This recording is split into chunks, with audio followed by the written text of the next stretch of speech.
There's often a question that comes up about relevance. People say, well, don't you need to have contemporary music in order to make this instrument relevant? Why are you just playing music from the 16th and 17th centuries? And doesn't that mean that you've played a couple of old pieces and people have heard that and that's the end of it, and then people will stop playing the lute and go on and do something that's more relevant today? If you think about it, what that says is that artistic creations from earlier periods aren't valid.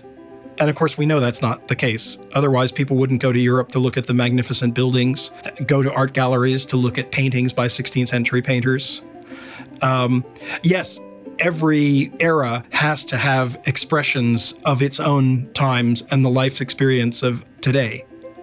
But in fact, I'd say that there's a real problem that exists in classical music today, in that there's a general disconnect between what people feel about life, their experiences, and what they would like to express in music. For instance, Will Crutchfield, former critic of the New York Times, once wrote that he felt the early music movement was extremely valuable, and he thought we had learned a lot. But that in a way, the interest in early music is a sign that people are looking for earlier forms of expression to satisfy their emotional needs, which are not being supplied by composers of today. And that in most periods of music history, until the 20th century, performances were of music that were current. In the Baroque, for instance, people wrote, we don't play any music that's more than 5 years old because it's old-fashioned and nobody listens to it anymore. They played music of their own time. That stopped in the early 20th century.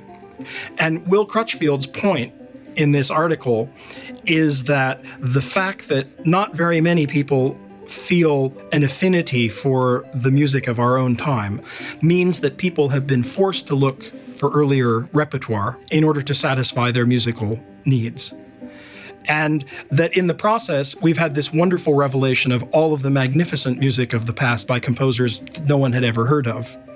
But the downside of that is that what it means is that people largely ignore the music of today, which might mean that what's being written today doesn't really speak to the majority of people.